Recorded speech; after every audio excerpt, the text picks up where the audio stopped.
around the courtyard again. Rain patters on the window sills and dead house plants. Too late to do them any good.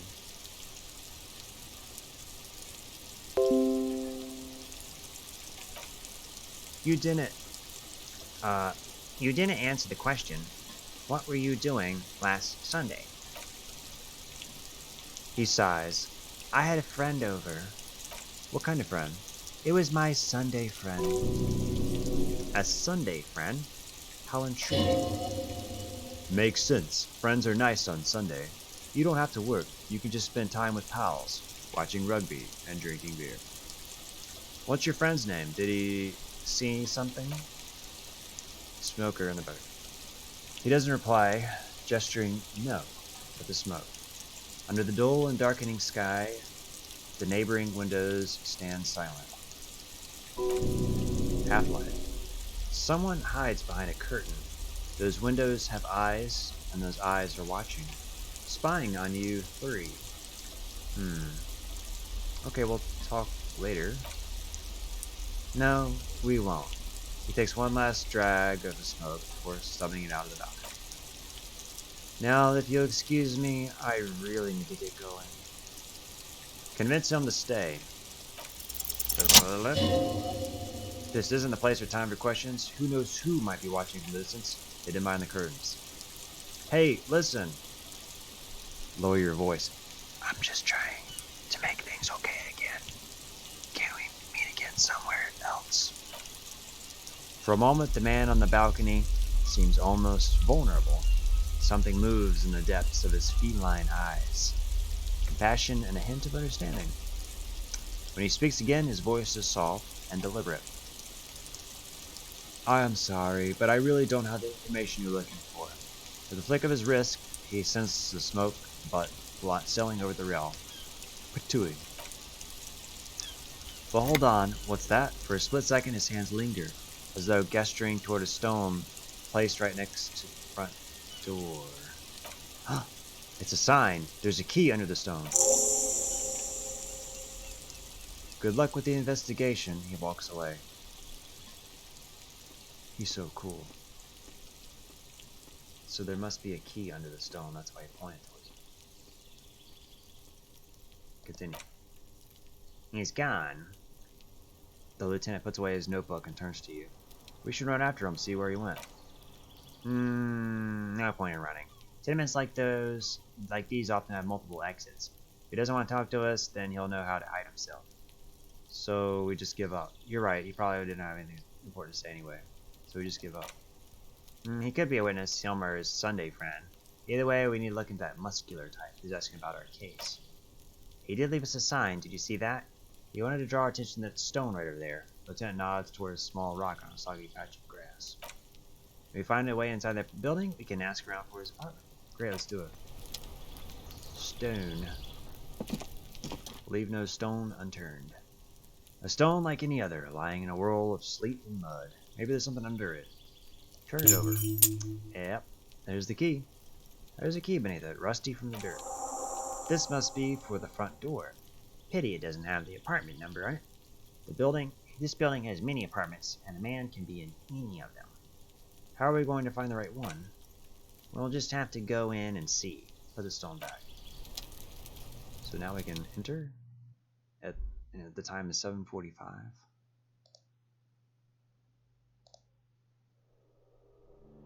Let's see. Eviction notices and missing pets are plastered on top of each other.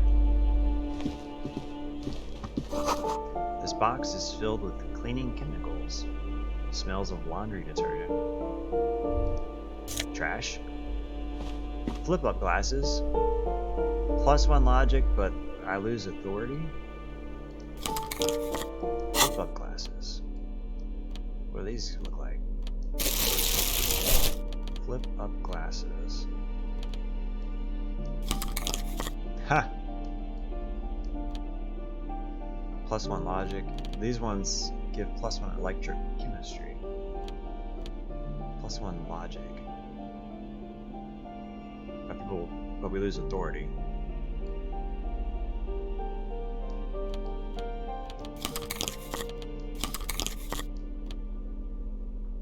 Electrochemistry. These flip-up sunglasses were fashionable in the old, but have since lost their popularity. Their thin gold alloy wireframes are a reminder of drug-addled bohemian artists. These days, the glasses are only favored by organized crime accountants who desire to look cool. +1 logic for balancing books. Negative authority, filthy boho, probably a narcomaniac.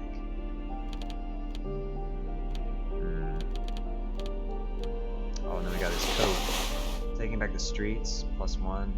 +1 shivers, know thy neighborhood. And then we got the hat. +1 to perception. Beady, suspicious eyes. Oh, we cool now. Smoker on the balcony. You've met a mysterious stranger smoking on the balcony of the apartment building. Ask around whose apartment yeah.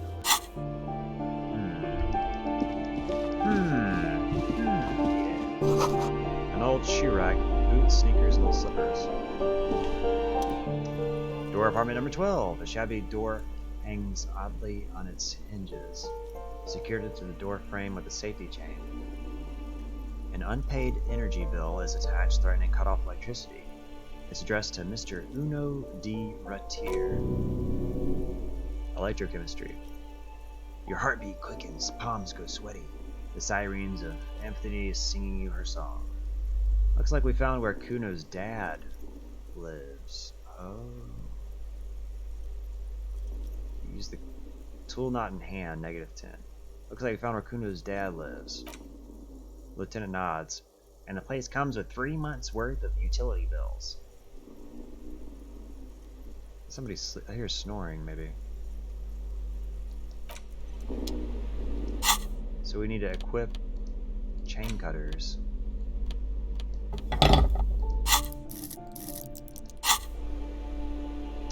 Let's go ahead and drop a save, actually, because this dude might be violent.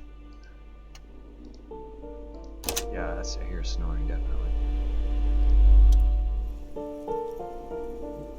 Interfacing. Wow, 97%. Snip! The cutter goes through them like dead leaves. The links fall to the ground and on the other side of the door. Don't let the quiet fool you. The beast is in there somewhere, ready to rip you to shreds with a broken bottle. Yeah, I figured that. The lieutenant looks worried. I know there's no stopping you, but let's at least make this quick. Oh no.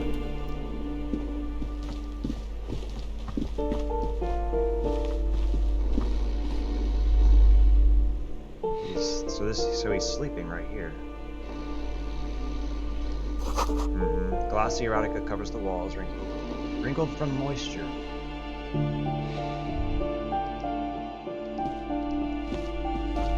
What's this? $1.10. Books of critical theory on the monstrosities of capital and such.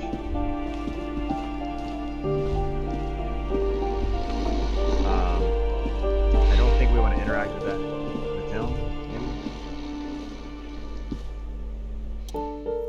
A phone book lies open on the table, covering a stack of utility bills. Right next to it, in plain sight, sits a small bottle of amphetamine, conveniently equipped with a straw. Score! It's right there. Today's your lucky day. Lieutenant, I've located psychoactive substances in this table. Take the speed from the table.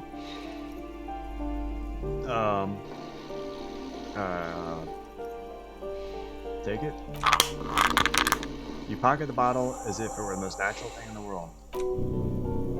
Don't wait, celebrate. Blast that right here. Take inventory of it once this boring table blank is done. Blast it before you face the beast, is it? You're gonna need the encouragement. Face the beast? I don't know if I want to wake him.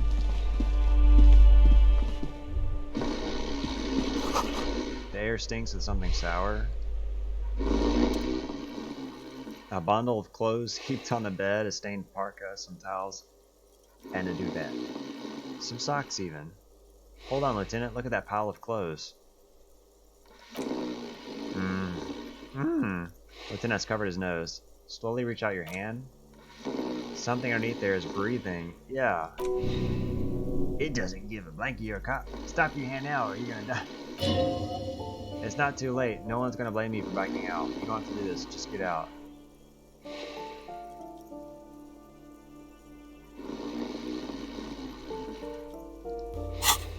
Is there a reason?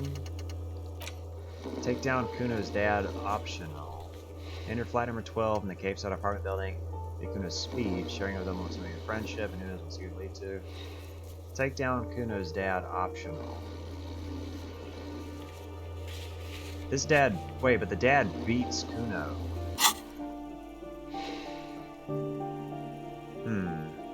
You know, you beat your kid, so we're gonna find out who you are.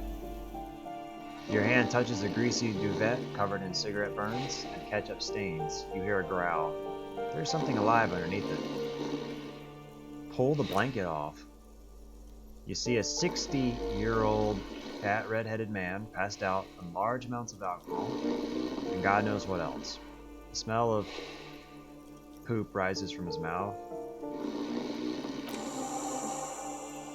You don't have to take him down. He's already down. Kim, is this thing even alive? I'm afraid it is. Look, it moves. He points to a fleshy lump sticking out from the other end of the blanket. The limb seems to be twitching from time to time. A groan rises from the man's throat, dry like a death rattle. He's trying to say something in his sleep. Figure out what he's trying to say. Success. The man groans once again, but his tongue keeps failing him. It's impossible to make out the syllables. A hand emerges from the blankets, trying to gesticulate something. And then it dawns upon you, clear and surreal. Pigs, he says. He's trying to call you pigs. You're awake, he's awake. Blank you. What did you just say? His hand falls back on the bed, limp and defeated. A loud snore escapes his mouth. He's asleep again. At least he got to say his piece. Is this Kuno's father we're seeing? Judging by the color of his hair, I would say yes, it is. Lieutenant's right. The man's unwashed hair bears a familiar ginger tone. Even the hair on his chest is coppery. The light from the window falls to his half-open eyes. There's still plenty to be scared of, just not what you would thought. I can't believe Kuno's dad is a lizard. It must be someone else. Doesn't look like he's gonna blink anyone up anytime soon. I think he's still quite bad. I mean, what he has come to, the lieutenant tilts his head. This man won't be feeding his family anytime soon. Not that he was, but the lieutenant thinks to himself, at least he won't be beating his son. A pair of half-open bug eyes is staring back at you from the dark, empty, and frozen.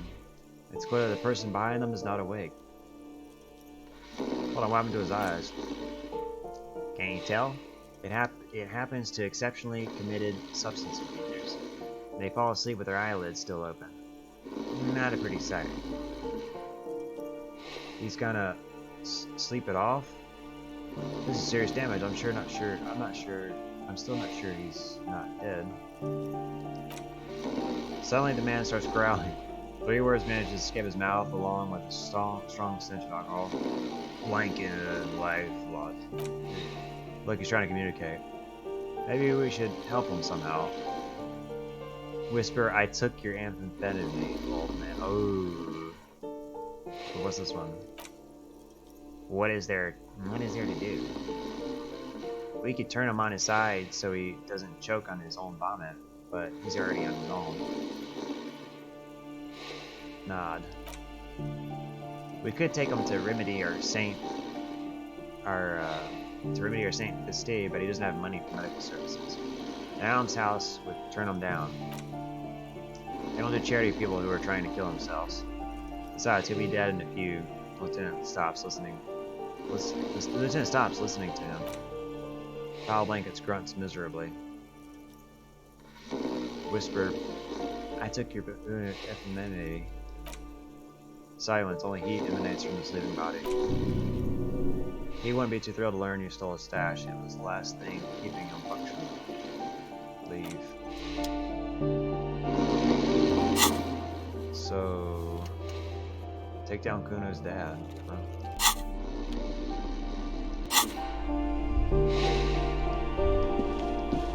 Well, that was Kuno's dad. That's sad. Oh wait. A little blurry in here. The shower curtains are covered in some sort of slime. Ooh. +1 morale. Alcohol. Ooh. Commodore Red.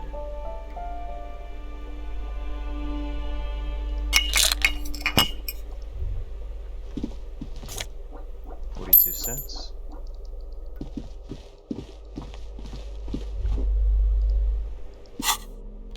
Commodore Red.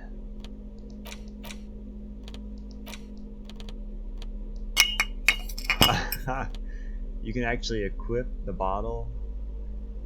A large crystal bottle of cheap sugary wine, made of poverty, sugar, artificial taste enhancers, and a vague memory of grapes. Guaranteed to color your lips. How to drink. Oops, wait, what happened? What was that? A speed bottle? How convenient, someone has equipped this tiny bottle of Anthony's with a straw. Jeez. +1 motorics, -1 morale. Uses left 4. So how do you use it?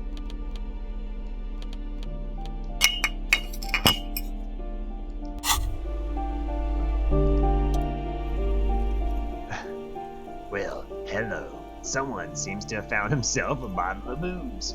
Here's where the magic happens. Look at the bottle. Light reflects off the green glass of the Commodore Red. The gods have been generous. Better pop it open before they change their mind. Interfacing. Wow, the gods of mass production have made this alcohol container laughably easy to open. A child could have done it. The child could have done it. Should I though? I may have a teeny weeny heart attack problem. No, I'm not going to do it. Open the bottle. Open the bottle? There's a satisfying pop as the cork jumps out, and the hair on your back rises like an army at attention. You've been here before. Welcome back, detective. You're home now. You see a flash of teeth, a young woman smiling at you, near some railway overpass in your ruined past. She is gorgeous and she is yours. What will be the repercussions if I drink this? Nothing. Some mental stuff. Nothing to be worried about. Physically, you'll be strong as an ox. Don't take the sip or take the sip.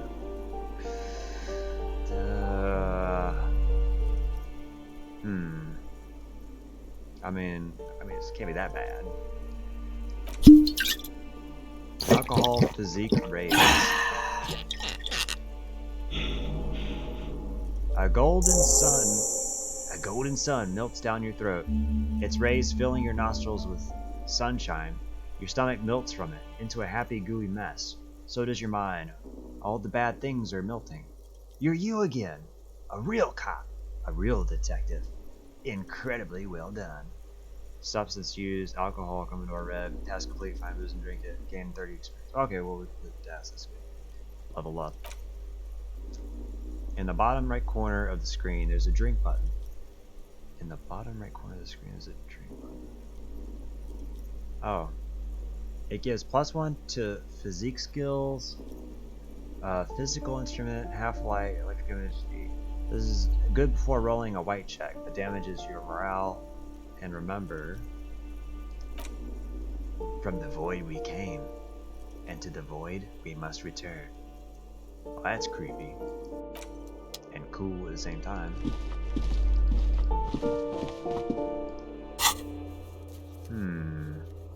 Jeez. So many things to do. Minutes left, substance. We got a skill point? Yep.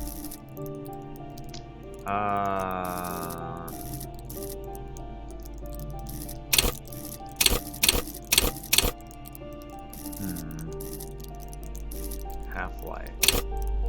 Let the body take control. Raise the hair on your neck. Flex my muscles. Shrug off pain. Does this increase my HP? Pandel's turns in itself seriously unhealthy, with full-on self-destructive behavior.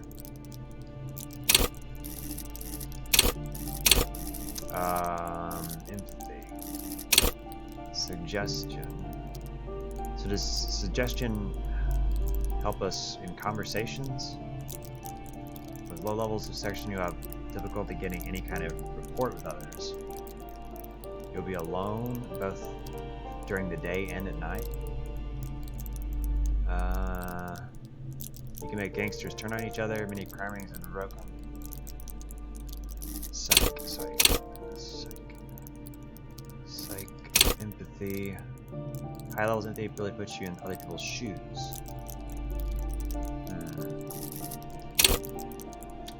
Let's just continue. Let's just max this, and then we'll max empathy, I guess. For this psych class.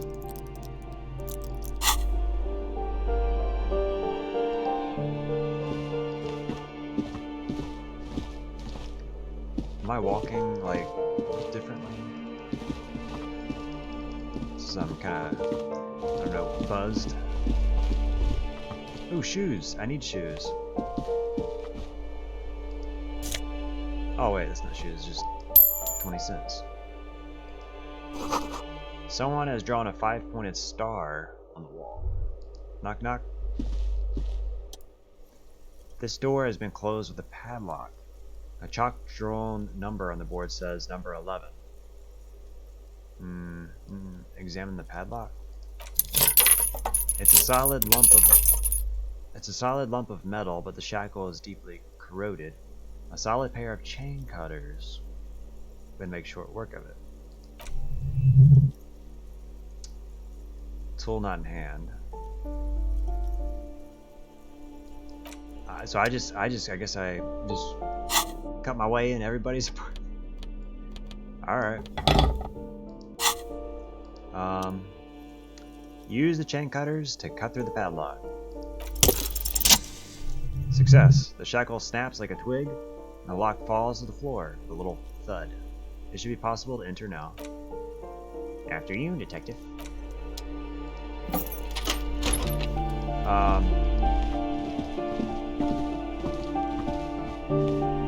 There's a head right there. Can I talk to it? A bust of Cross Mazav. We've heard that name before. Cross Mazav. A plaster cast bust depicts a middle-aged man with impressive sideburns. The name on the plaque reads Cross Mazav. Why does this tenant have a bust of Cross Mazav in their bedroom?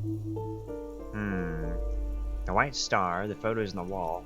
I think we have broken into the apartment of a young communard. He looks around before mumbling to himself. How fitting. Father Mazav, the hero of the working class. Salute the statue. Whoever lives here definitely shares your enthusiasm. He leans closer to inspect the photos of revolutionaries. There aren't many communists around, not after the revolution. Some youth still keep the ideology going, it seems. Whoever lives here needs to learn how the economy actually works. I suspect that's exactly what they're trying to do. He leans closer to inspect the economic books on the table. There aren't many communists around, not after the revolution. Some youth still keep the ideology going, it seems. Cross Mazav was a mass murderer? Oh, really? There's nothing cool about keeping his bust on your nightstand. Oh.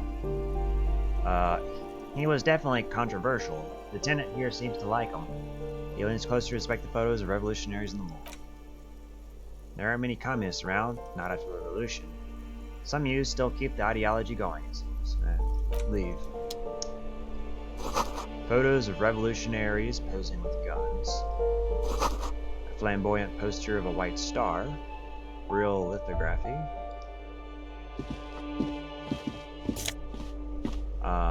9mm bullet, and a lounge jacket. Plus one conceptualization. Classic white summer jacket. A classic white summer jacket loved by both the Simmers and Communist Party and the accompanying subtropical drug traffickers. Maybe it fits you well regardless of your political ambitions. Oh wow. We styling now. But that gives +1 a conceptualization. Understand art. See art in the world. But my yellow jacket gives HP.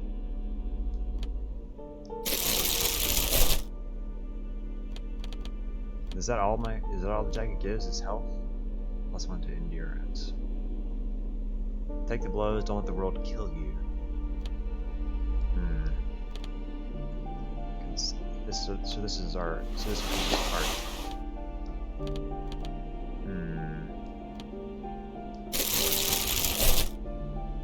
Guess I'll just keep the yellow jacket for now. Come, Kim. Let's drop a save after all that.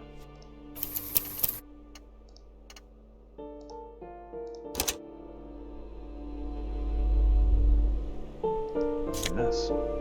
Postcard. Boogie Street, $46.20. $6.58. Take it. Now I can. Oh, I'm 20 cents short of affording the hotel. Oh, and there you go. A shiny quarter. Now we have enough money to sleep in the hotel. Let's see. Let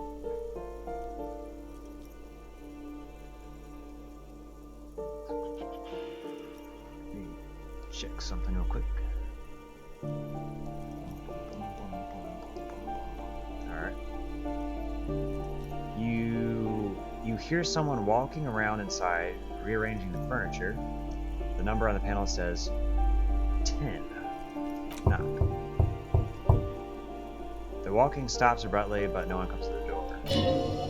You can feel tension on the other side. Knock again. This time the steps come closer. Who is this? Demands a female voice, very intense. It's the police! Open up! Do I have to open the door? You hear the clacking of heels again as the other side walks right up to the door. Her tone is now getting a defensive edge. Do you have a warrant? I'm not obligated to open the door if you don't have a warrant. Let's go, the lieutenant says. We don't have a reason to get inside that apartment. Knock again. Okay, leave. The door number 9 is locked. Let's see. Oh, hello. Apartment number 8, their mailbox is overflowing.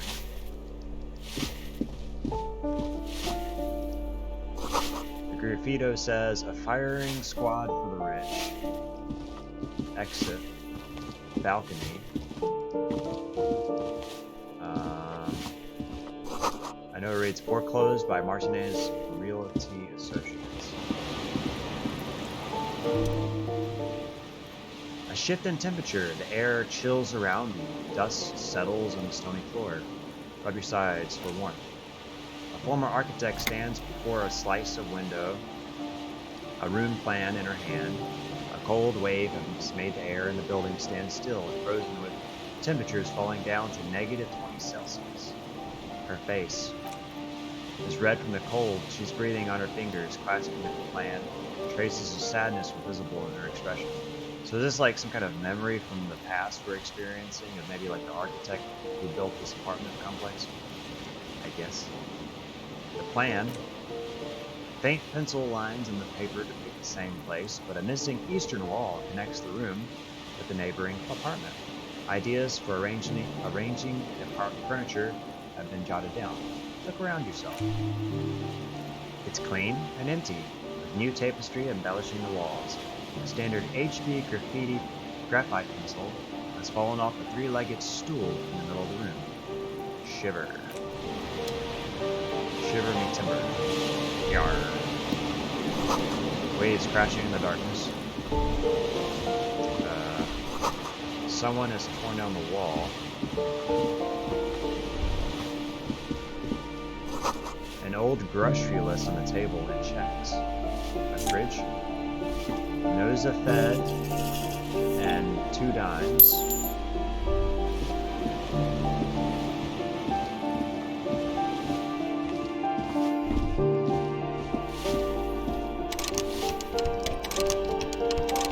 Well, we don't really need to go through there because, you know, the room's on the other side. Guess we talk to you? Give me a moment. Cleaning lady. Hey, we talked to you before. Give me a moment. An elderly woman is leaning on her broom, her knuckles white as bone. Yeah, she's the lady we knocked on the door, and she was like, I'm not gonna let you in. She seems to be having difficulty breathing. The cold never does any good for my bronchitis. She sneezes into a dirty handkerchief. Are you okay? Should I call a doctor? I'm fine. Don't you worry about me. No, I got it. Red spots appearing on her cheeks. You're still worried. It's very worrying. What you want from me, policeman? Who are you? I'm no one. Just an old woman. Just an old woman who cleans these hallways. Do you live here? If you can call it living. She spits on the floor before wiping it off with a broom. I have a little room upstairs right next to the coal room. It's barely bigger than a closet, but I don't complain, no. She juts out her chin, eyes shining. I have my bed and my aching bones to keep me company, and that's all I need from this world. And all she gets, too. The coastal wind beats down hard on the coal room door outside, splashes of waves making nothing slippery. I'm looking for Martin mayonnaise. The cleaning lady smiles a gap's-tooth smile when she hears you mention the name. Oh, you'll find plenty of Martins here. Don't you worry. What do you mean? No, you don't understand. I'm looking for a real person named Martin Mayonnaise. Pea-brain, someone played a trick on you. Martin Mayonnaise is a name for anyone from Martinez. I was actually thinking that he was giving a fake name. Like Jim Jamrock or Ryle Rapid-Cole. Oh boy, so he gave us a fake name. And the funny thing is, I was thinking in my head, I was thinking like, surprised if you wouldn't give us a fake name. Oops, you really didn't get the joke there. I thought it was obvious. Well, Ken, why didn't you say something? He stops before you offend you. Anyway, officer, we don't have the witness name. How about a young male in his mid-20s, dark hair, skinny build, a smoker on the balcony, know where he lives? Yes, I know who you mean. The scrawny boy who's always smoking like the devil, right?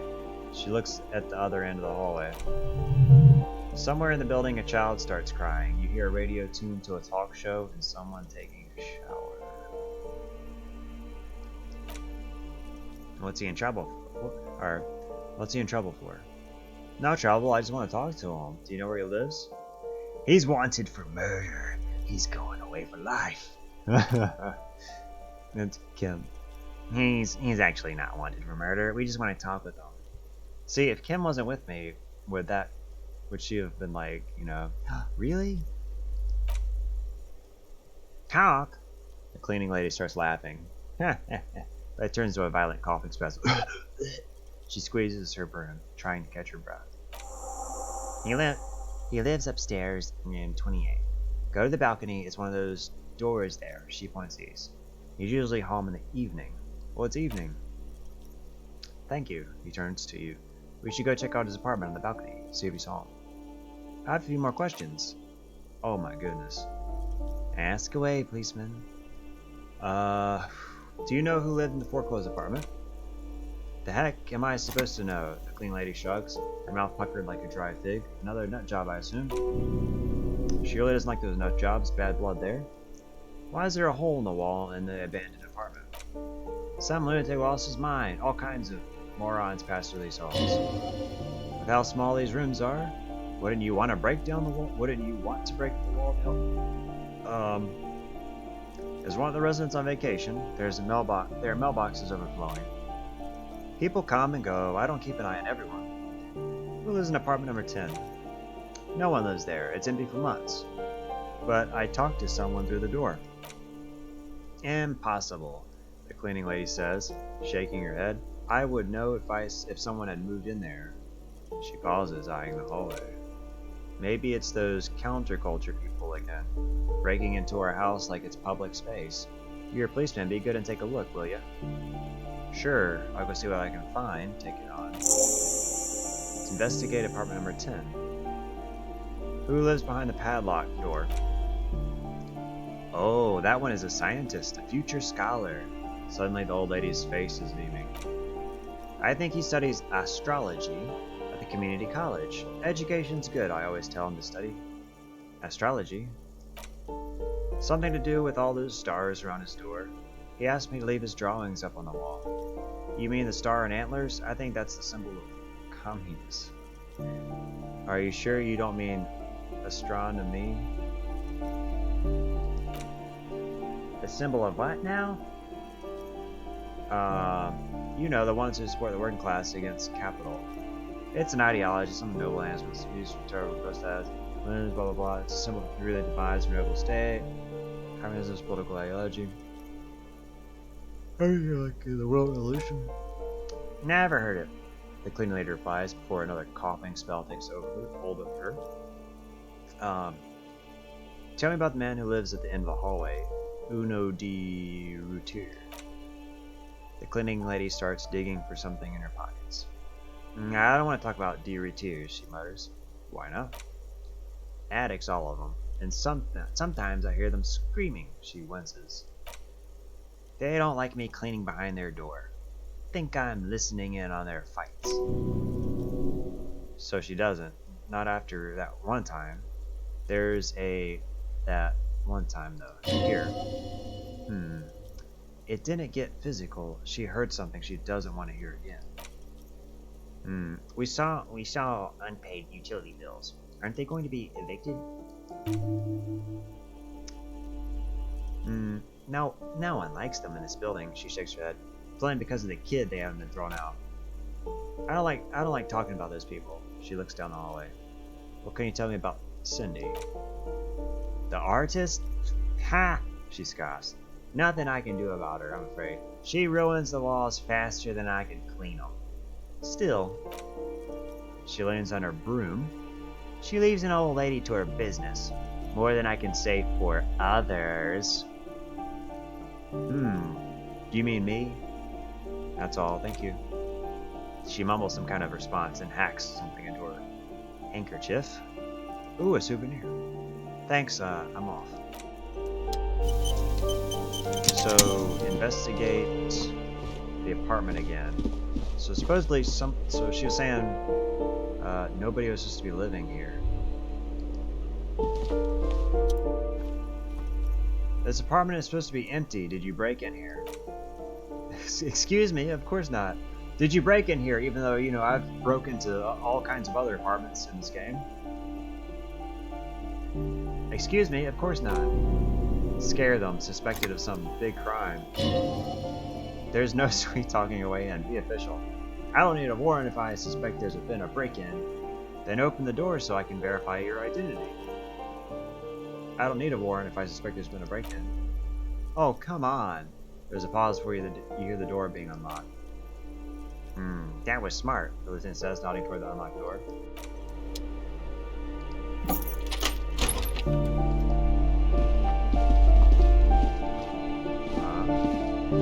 You look like a talk show host. Looks like a fine mattress. A blister pack of medicine peeks out of the box. You should take it. +3 morale. Healing item gain. Hypno global run. Oh, shoes! +1 to indirect modes of taxation. What's that? I do need shoes. Those Per and Ingersoll shoes have no lacing, but a strap and a buckle. Due to their elegant influenced design, they have been described as the most advanced dress shoe. So advanced, in fact, that walking through slush and mud does not leave a single trace on them. +1 to indirect modes of taxation. Affluent moneymaker man. What does that do? I don't know, but I guess we'll leave it equipped. +1 to indirect modes of taxation. Strange.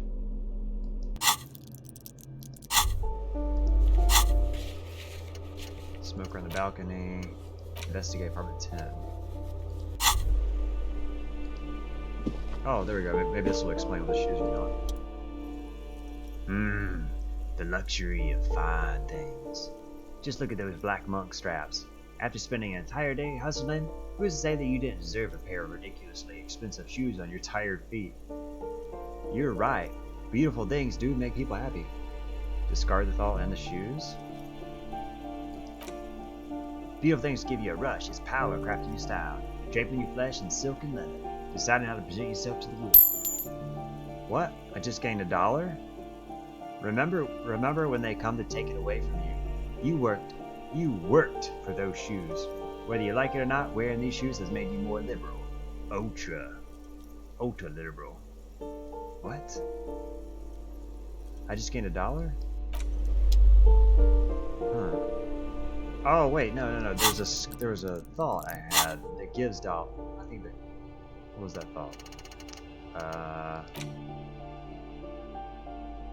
Ultra liberal dialogues give options give +$1 or give $1. Okay.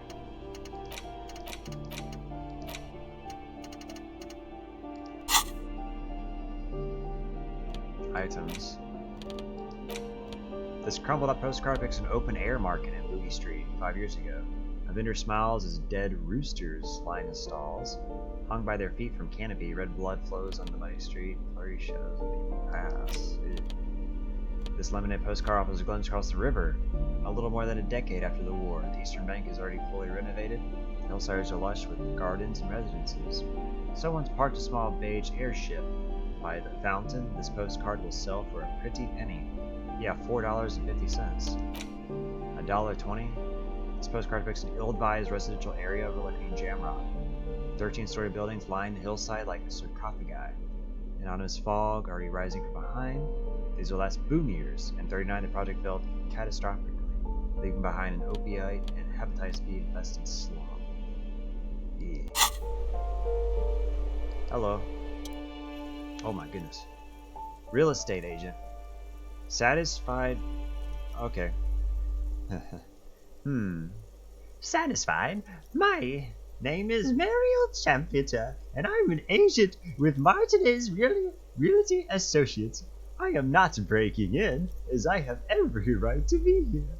The keys, see? She jingles a set of keys in her hand. Boy, there are a lot of different keys there. More than 20 at least. My name is Mariel Charpentier. I'm an agent with Martinez Realty. Okay. Her voice is really cheerful despite her obviously hating it. Do you want to see my ID as well? You can't legally ask for it, but why not? Want to see my resident permit too? She fumbles through her purse, fishing out a light paper-clad passport. Inspect the passport.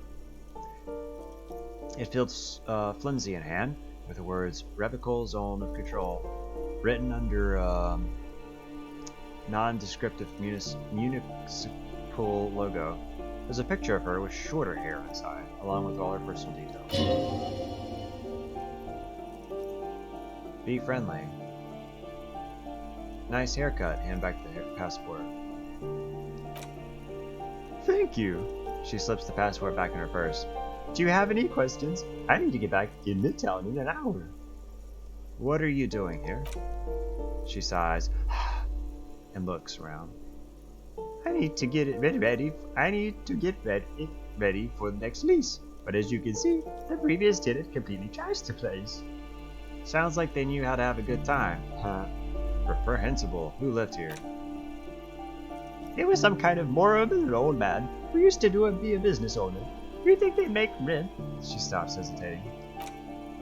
But that was months ago. Anyway, was there anything you wanted? Or is that it? I'm in a hurry. Who lived in the foreclosed apartment down the hallway? Oh, that's another huge mess. The former tenants owes us 3 months of rent. 3. We closed the apartment and planned on auctioning off the valuables. But, and again, I have no idea how stupid mistakes like this can happen. But Rod, when we came to close the door, didn't close the neighboring door. And there's a hole in the wall where the men can see it all. Electrochemistry. So preppy. She's probably on some low-grade performance enhancers, like Preptide or Prepicide. A hole in the wall. Can you believe it? She spreads her hands. And then the tenant ran off with the stuff. He's gone. The money's gone. Just like that. She snaps her fingers. Oh, it irks her. The incompetence. My money has also disappeared, I think. Well, it does not disappear from my hands. No, I don't let it. It couldn't have been that much money. These apartments look pretty shabby. These apartments are perfectly fine. They have gorgeous architecture, $1 million worth view of the bay, good ventilation, neighbors, live spa, and they are affordable. I tell you, Martinez has a future. In a few years, it's going to blossom with artists and creatives and those radio computer wizards. It's as if they're real wizards, able to resurrect dead real estate and breathe life into bank accounts. So, wait, what's happening with the wall? Don't ask me what's happening with the wall. I have no idea. Well, we're going to find the time or resources to fix it. Both apartments are now unrentable. Both! She's still shaking her head. Manicured hands now crossed over the chest. That's all, thank you. Of course. Task updated. She replied with a smile, but her eyes remained glazed over. She's been waiting for you to leave.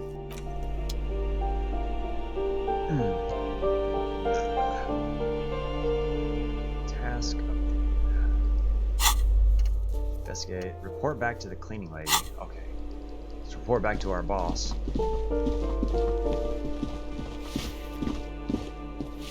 Give me a moment. The cleaning lady still seems to be having difficulty breathing. I didn't find any counterculture people in apartment number 10, but it was just a real estate agent setting up the roof for new tenants. I see. She takes out her handkerchief and wipes her nose. I hope some good people are finally going to move in. This place needs them. Yes, radio computer wizards are coming. They're going to save the place and the economy.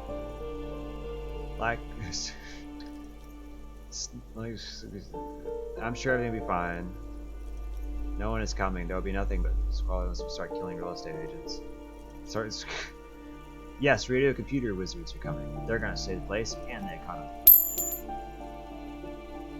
Oh, I do like wizards. She agrees wholeheartedly. And people like that in general. They have a lot to tell us about our fates. I don't think like fortune teller wizards. I think like computer wizards. Thanks, I'm off. Well, that was a little interesting side quest. Exit. Okay, this is the door. I believe this is the way out to the street. Where I was knocking on the door and the old lady was like, I'm not gonna answer the door for you. The balcony. You can sleep after 2100. And oh boy, is time. It's almost 2100.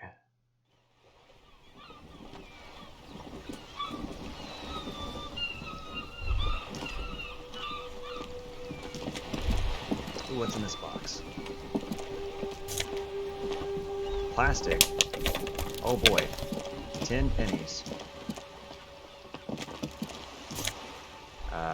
10 pennies. Can I walk on this? No. Oh, hey, it's you. Ooh, the piggies have learned how to saunter up staircases. Yes. I didn't think you could do that with hooves, but here you are. Yes, I'm evolving. That was, there's actually a line that, just what I was thinking. That's right, we're evolved. You're in trouble now, little lady. We cops don't like closed tours or unreachable perches. Are people having high ground on us? Yes, that's right, we've evolved. Yeah, I can see that. Cool mutations. She crosses her arms. That smell coming from her paint bucket. It's not paint, it's heavy fuel oil. Is that heavy fuel oil? He studies the contents of Cindy's bucket. Red-dyed heavy fuel oil intended for exclusive use in government vehicles, to be precise. What did you think I was using? Awkwardly sucked it out of a cop's fuel tank myself back in Jamrock. She really did it. She's proud of it. Fumes are bad for you, okay? You better hand it over. That's some clever cultural commentary. I don't think she cares about that. I'm not sure she's gonna hand it over. Let's see what this one does. You ain't seen nothing yet, Piggy Boo. Catch you later, Cindy. 2 doors.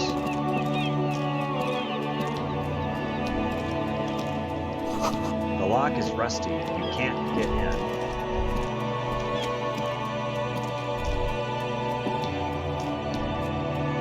Don't be afraid to say weird things.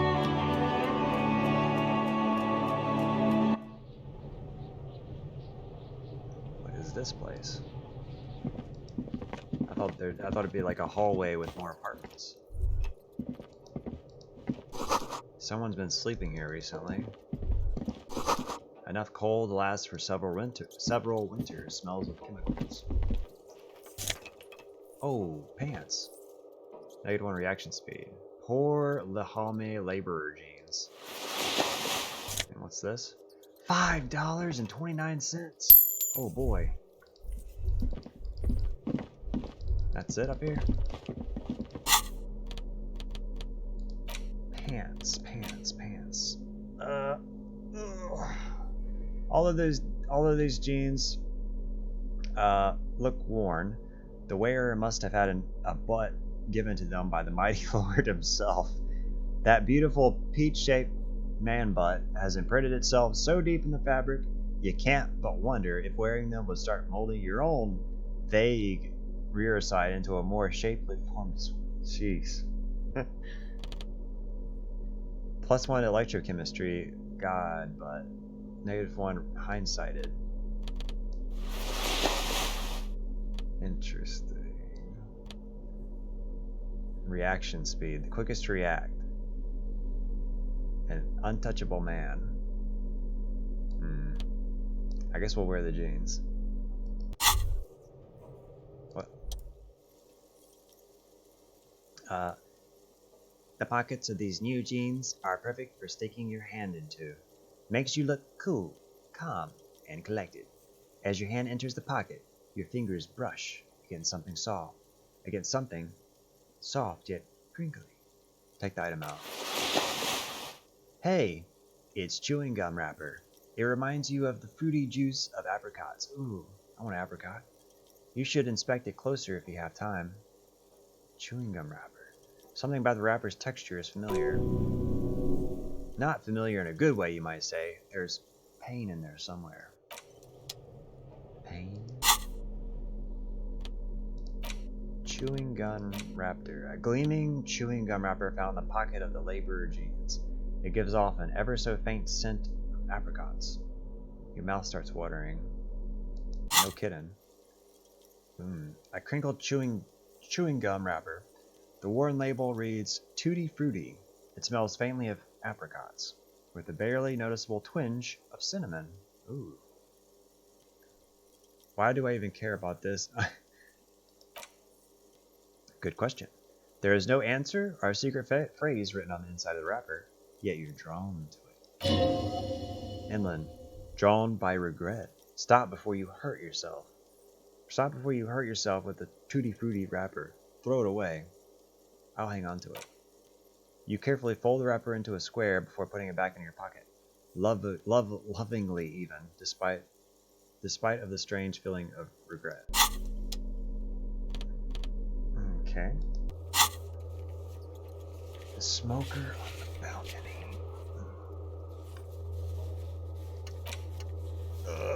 Locate the door number 28 in the apartment building. So there's no more apartment doors up here then. Just a dead end with some jeans and a apricot gum wrapper. Which does make me want to eat some apricots now. And Cindy, the artist, street artist. Nothing here. So need to pass time by a book. Reading passes time quickly. Time seems like it's already flying fast.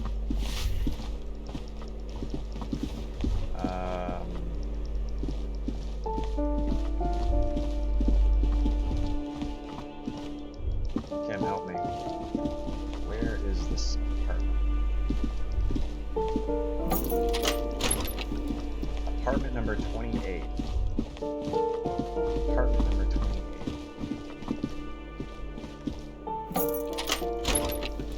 Apartment number 28.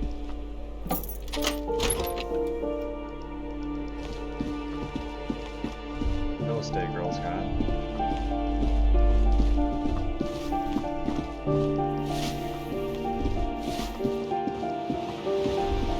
Apartment number 28. Can you help me? Give me a moment. Alright, calm down. I don't see any interactable doors. Looks like we already interacted with everything. Let me do one more sweep of the area. So it's like balcony. What? The exit and the balcony. Oh, so there's another. So maybe his apartment's out here. Okay. Let's check. Skill points. Oh. Wow, lots of bubbles, circles. This one. A maroon glow of light pollution rises from the east. You hear distant traffic. Night is falling on the city. The breaker box is full of smoke butts and electric wires. Hey, wait. Let me search over here. Trash. 15 cents. Oh yeah, we got a lot of places to search. Someone's growing rosemary, thyme, and a cactus. So we can make a soup. This is a door to apartment number 29. Complete silence. Whoever lives there isn't home. Apartment number 30. Voices from within, singing along to some buoyant track. Oh. Can't click. So this is just a dead end here. And this is where Martin Mayonnaise lives. The young man who gave us the fake name. This door is made of metal and appears to be reinforced. Someone here really values their security. Number 28. This is where the cleaning lady said the smoker in the balcony was. Let's see if anyone's home. Knock. No one answers. Of course. Looks like the young man we're looking for isn't home. But didn't we just see him go back to his home? He was here. I think our best chance to catch him is in the evening. It is the evening. He looks around, taking in the cold spring air. We should return tomorrow after we have finished with our day's work. How about 2000 sound good? What do you mean? The smoking balcony, this is why we're here, right? You might know something about the murder, so tomorrow, 2100. Why not today at 2100? Suddenly he's a little worried about your memory. Sounds good. Tomorrow 2100. Tomorrow 2100. Right here, apartment number 28. He writes down his little notebook. Good. Let's go. It's gonna be 2100 in 10 minutes. And then it's your bedtime, Tim. Tim, you need to go to sleep. Just a door, nothing for you here. Tim, can you use your magic to open it? Ooh, 3 quarters. Tomorrow, 2100. Visit apartment number 28 sometime after 2100 to see if anyone's home. Okay. But we need a book to pass time.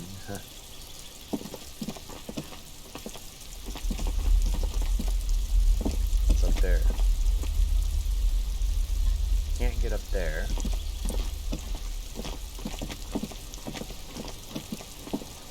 Looks like we've investigated everything here.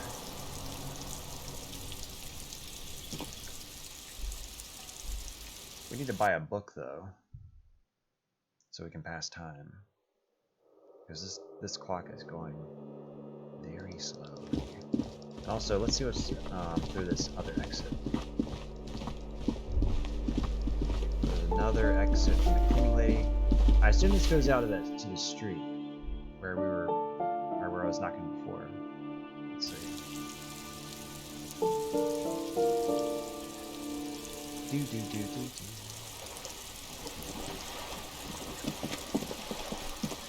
To the bookstore, Tim. Da da da da da da da.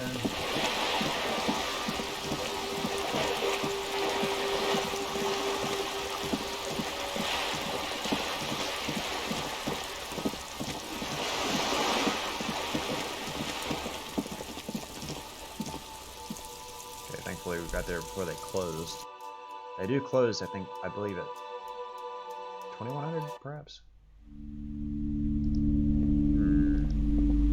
I return with money. I have 28 whole dollars. I want to buy the Hijamadrolin, the man from Hijamadal. Oh yes, certainly. She rubs her hands together. Another good sale. Leave. Can I buy the Wujal? Oh wait, I need money to sleep. Oh man, but I really want to buy this stuff.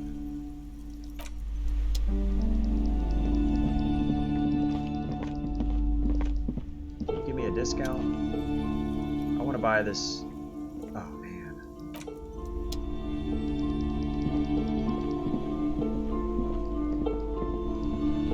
Darn.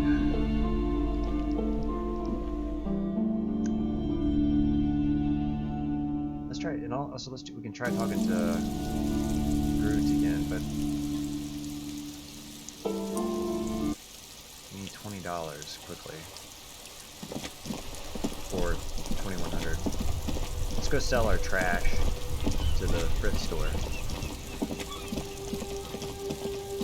and then hopefully we should have 20 bucks.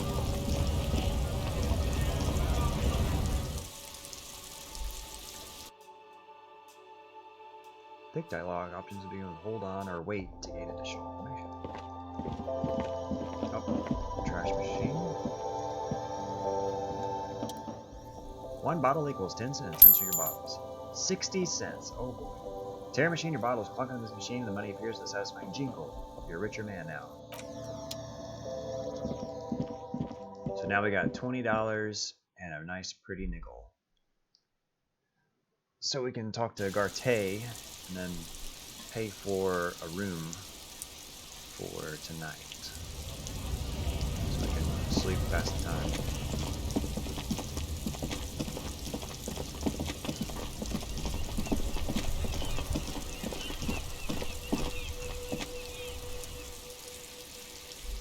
Cole is pronounced Rivachol. Wait, Rivachol? I've been saying Rivachol. Class CG is pronounced Class. Oh, whoa, it's party time in here. What's up, guys? Hey. There's a booze in your hand. I can just grab it? Okay.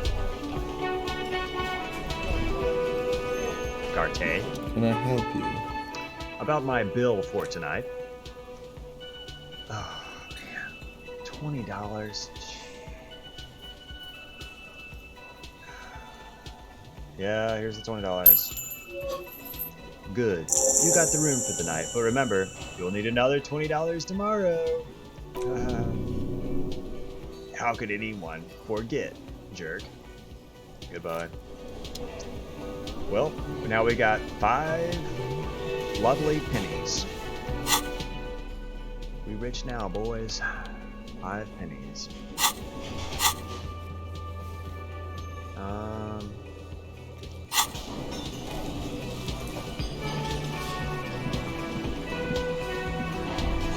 Oh, yeah. Maybe let's just talk to the cook again.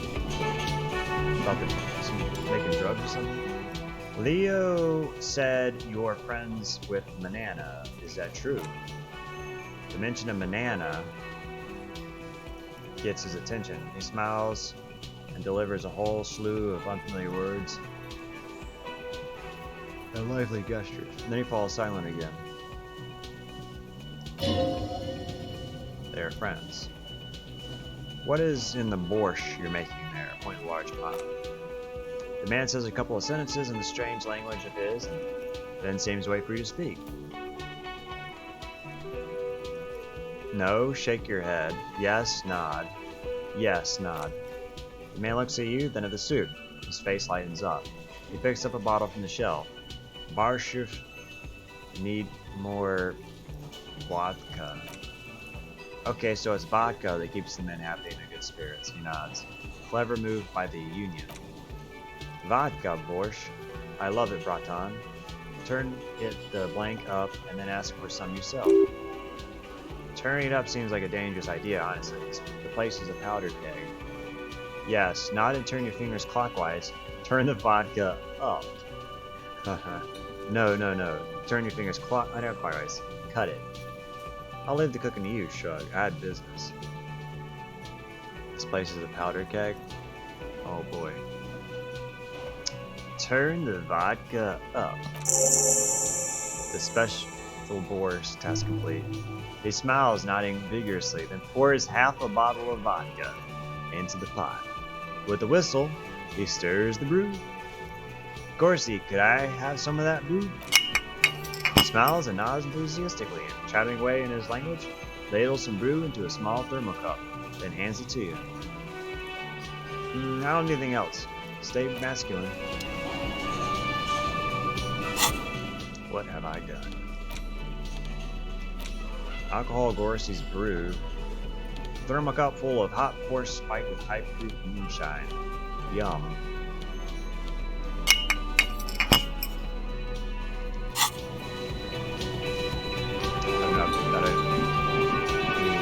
Circles pop up, I guess not.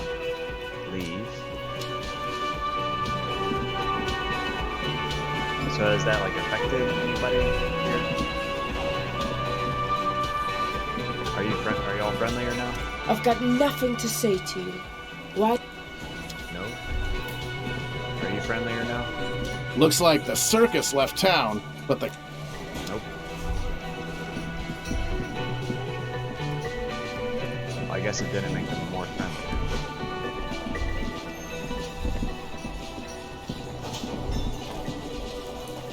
Substance use effects. Okay.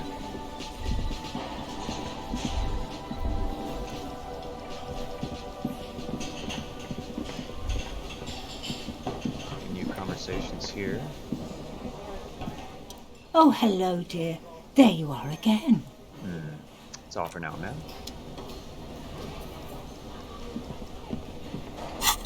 So we did buy a book.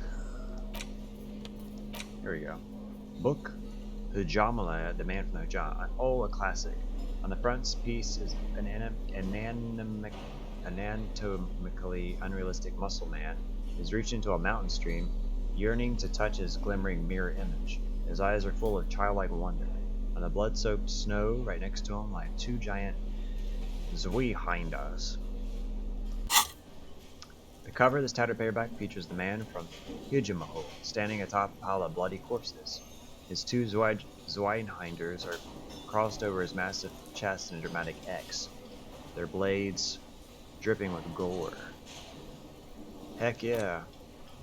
Behind him rise the harsh snow-capped peaks of his native Northlands.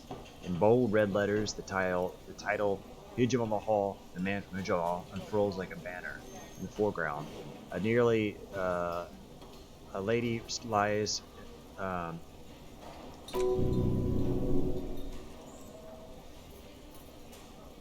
These images speak to something burbling deep within you, the primal struggle of a bunch of violent apes just duking it out. Look at the back cover. The back blurb reads, his latest adventure serves as the perfect introduction to the savage Hijmal saga. Meet man from Hijmal, his faithful blood brother Turbald, the noble lord Hrothgar, and some of their most fearsome foes yet. For the Northlands. For Hijimahal. Below, in smaller font, you see the parenthetical adapted from Man from Hijmal and the Necromancer's Treasure. Man from Hijmal, Lord of Hrothgar, and Man from Hijmal, the Curse of Nokthurhar. Read the first couple of pages. The story opens in media res. The man from... Whoa, the time just flew by.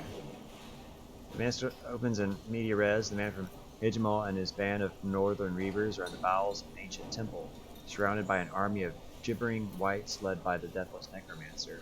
One by one, the brave Northmen fall to the relentless crush of undead, only to jump their number as reanimated corpses. Ew.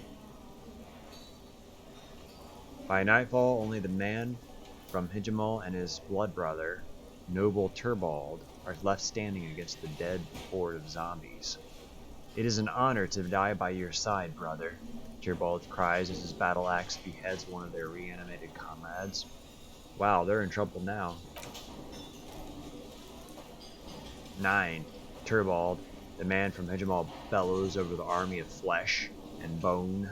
Have courage for the Northlands. For Hijimahal. He leaps to the mezzanine to face the black-eyed figure, and like a mad ice bear whirling 10 Zweihindas, Sturm and Drang, he plows through the ranks of the deathless surrounding the necromancer, and with deadly finesse, his twin blades scissor the necromancer's head from its body. The undead legions collapse like dolls, as the dark magic leaves them, and the two Northmen stand alone in the accursed temple, where the bodies of their lost brothers litter the floors. Skip ahead. Or, I've read enough. Close the book.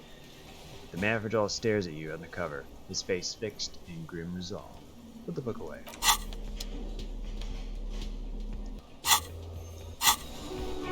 I think that book let us skip like 20 minutes or something. Kim, it's your bedtime. Let's put Kim to bed. And then we'll go investigate the apartment where the smoker is. Alright, Kim, it's your bedtime.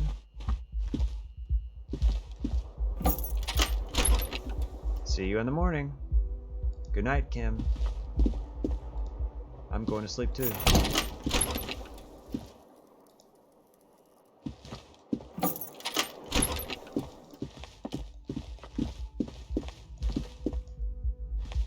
Alright. Now, we can journey and talk to smoker guy. While Kim gets his sleep.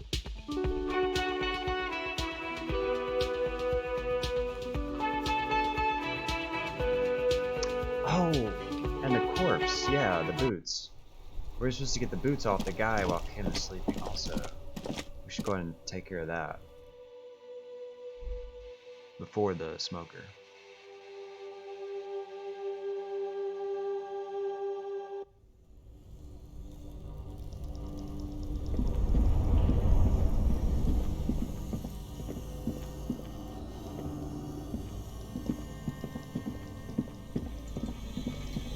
There we go. Hey, try to remove the dead man's boots again. The body is reluctant to let go of the boots, as though they were its last bit of dignity. You're going to need to summon all the strength for this undertaking. Whatever you're planning to do, you need to do it before you catch pneumonia, the cold draft coming from deep. Pull on the right boot. It's not completely useless. You're able to reveal a little more of the putrid polymer sock beneath the boot. Pull on the right boot. It's not. Pull on the left boot. It feels like the leg is going to come off along with the boot, but you're able to get the boot to move a centimeter or two. Just relax. This is easy. This is happening. See? The corpse doesn't care if you try to take his boots. He doesn't need them. He's probably glad to get rid of them. Adjust his sitting position first. He's too heavy to move by yourself, a great mass of dead muscle, with hoarfrost covering his milky eyes. Is that an accusatory glance he gave you? No, he's cool. Try to twist the boots off. Fairweather T500 boots with rotting flesh. This is the right method. It takes some time, but eventually the boots come off, with nasty slices of polymer socks stuck to even bigger pieces of skin and rotting flesh. Take stock of the damage. Not good. Let's pin this on the bear. The ice bear tore up his legs with its claws. As for the boots, you can't possibly do anything with them until you have cleaned and disinfected them thoroughly. Yes, these absolutely need to be washed before the stink is incredible. Close the door. Boots, boots, boots.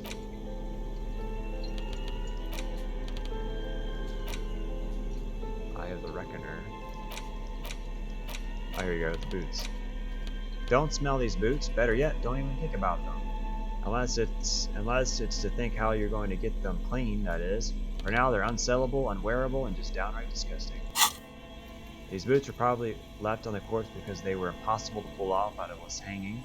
They're not exactly pleasant to look at right now, much less smell. We'll come back to the boots later. Let's go ahead and get to that smoker guy before it gets too late. Because time's ticking away.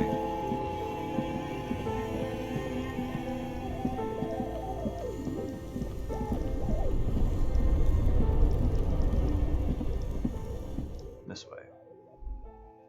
Need to do something behind the lieutenant's back. Sneak out after he's gone to sleep. That's what we just did. Gotta get the boots.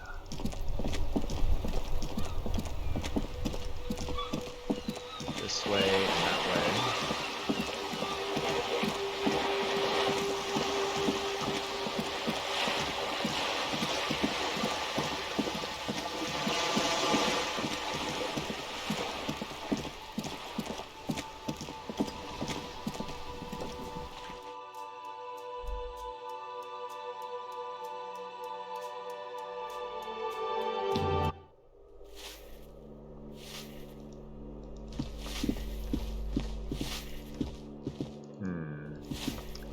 Oh yeah, the balcony was at the entrance.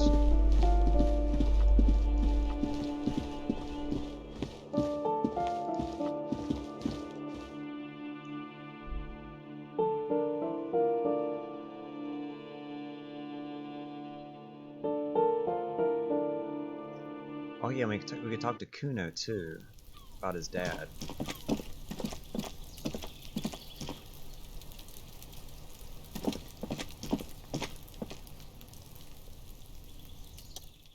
Door, apartment number 28. Knock. Looks like he's in home. You should come back tomorrow evening. Oh, okay. That's a long time from now, though.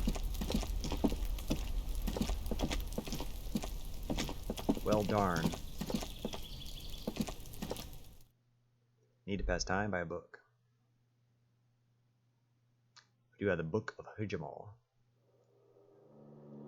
Yeah, it was like some... Yeah, the Book of Hijamal was like some Viking dude slicing through like a zombie horde, and then defeating the necromancer. That's what we read. Well, summed up, that's what it was.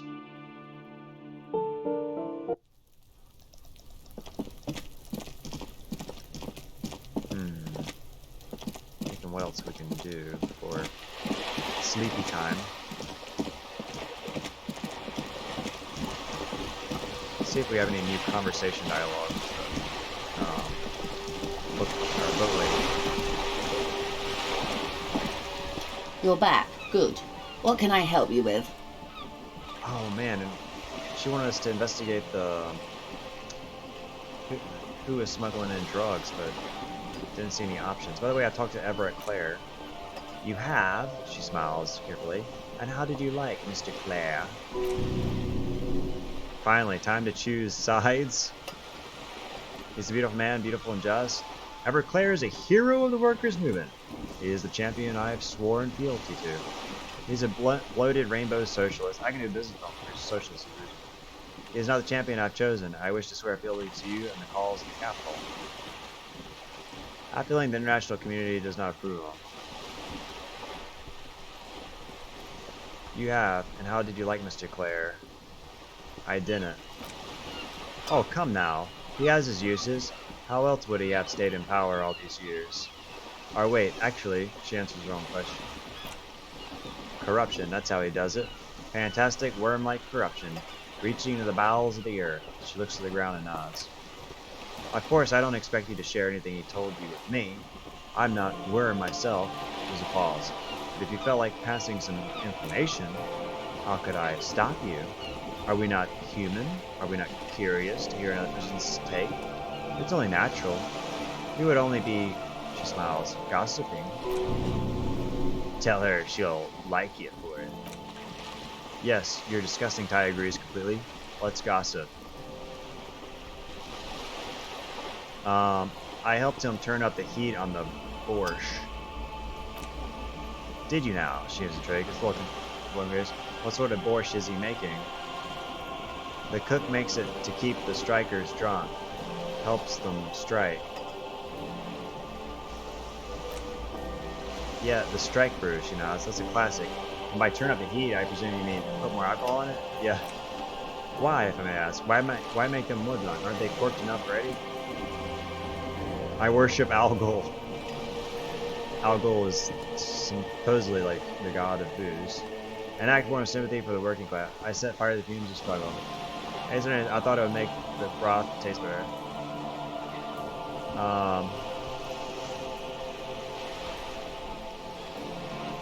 An act born. I worship Algol in many ways. I don't think she'll like that response. Aren't they? I worship Algol in many ways. An act born of sympathy for the working man. I set fire to the fumes of struggle.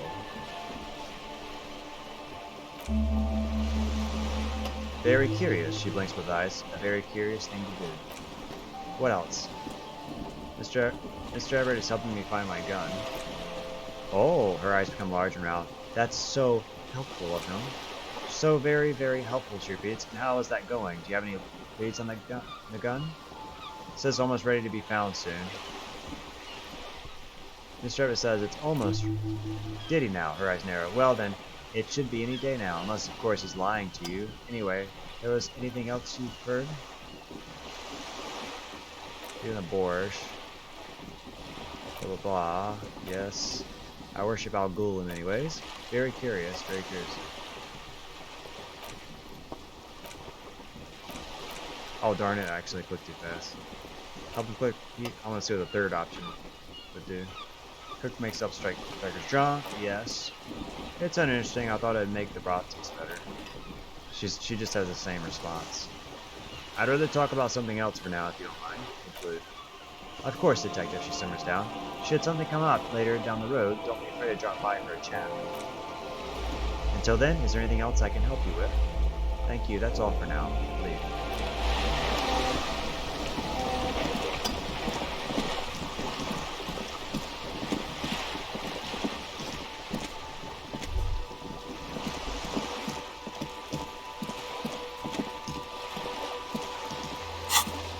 Who else do we have to talk to?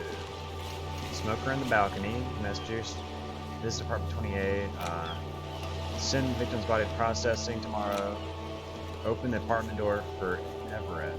Let Everett know you unlocked the door. Okay, yeah. Read the watermarks. Get in front of Kanema's headlights to read the halogen watermarks in the ledger. Kanema. Kanema's headlights. Okay, yeah, the...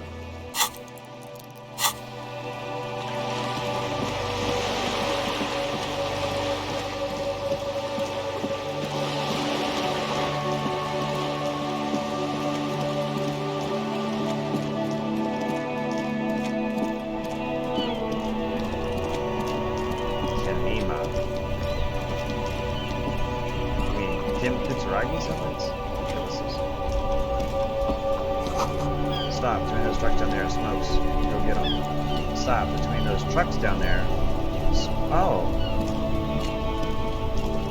Smokes.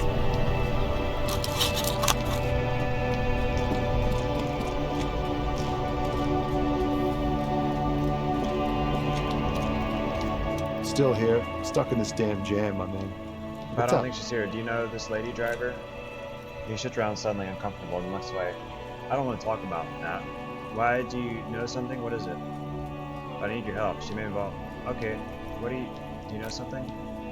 Man, I was hoping it isn't gonna be her. He bites the lip. All I can say is she isn't around here anymore. She isn't some evil drug trafficker, and I don't know where she is.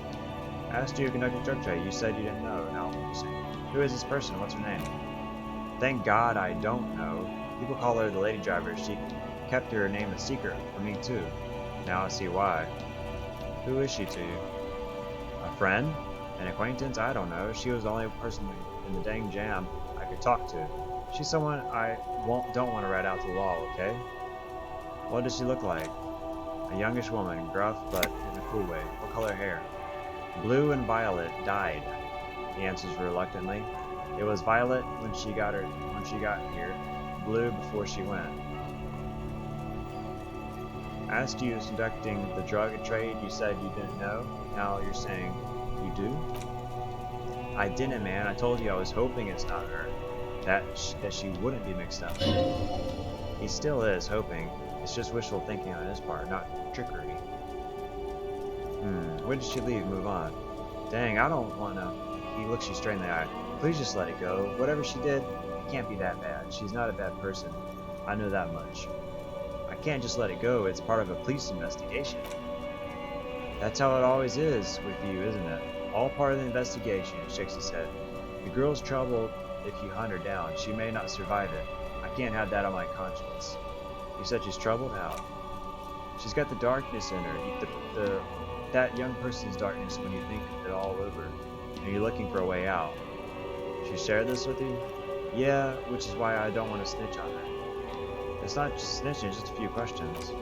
It's snitching, man. I know what it is. I was told everyone's afraid of her. You're not? I heard the rumors. I saw the other drivers looking at me strange when we talked. And she told me too that she had a violent life. I wasn't afraid of her, more like for her. Did this violent life include drug trafficking? Well, he sighs. It looks like it did now, but we didn't talk about that. We talked about life, you know? She talked about her mind. Hold on, her mind? The way it worked, the trouble it was giving her, the pain it was causing her. When she left, did she get her lorry behind?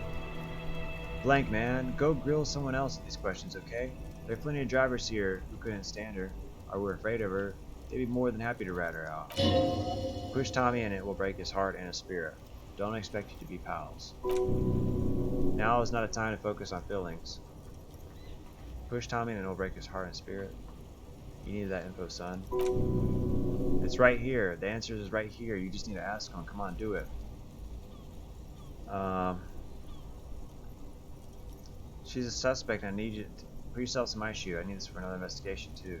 It's important. I can't blow it. I need you to tell me where she is, or I can't finish the investigation. Forrest Tommy.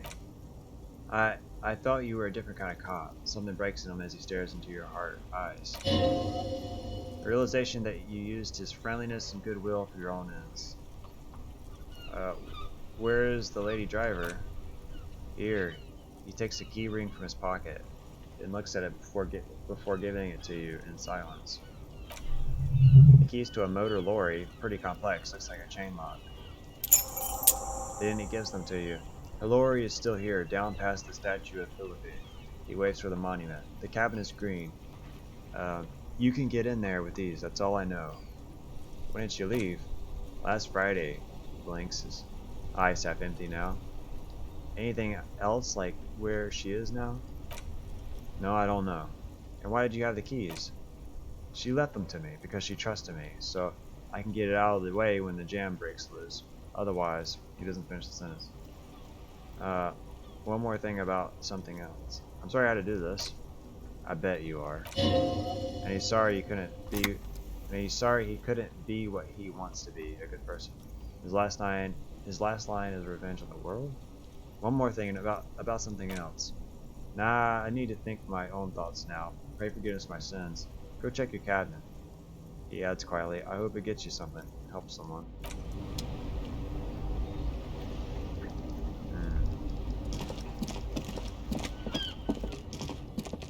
So apparently we got the keys to somebody's car. A green car. It said. The green car. Okay, it must be this one. This green Falcon AZ Contemporane is parked in the shadow of the ruins looming overhead. It's seen better days. Try to peek in the window. Glass in the side windows is tinted and covered with dust. You can barely make out the shape of the seat and the two steering levers. It feels like you're peeking into someone's home residence. Inside is private, cozy, warm. Dusty, too. Try the door handle. The door is locked. The handle looks shiny, like it's recently replaced. There's no picking this lock. The owner has put special care into it. It's a recessed design. Unlock the door with the key Tommy gave you. You push the key into the lock and turn. It makes a cracking sound, and then the door pops back a few centimeters. You can just open it. The smell of smokes and perfume welcomes you. The cabin inside is plastered with old movie posters.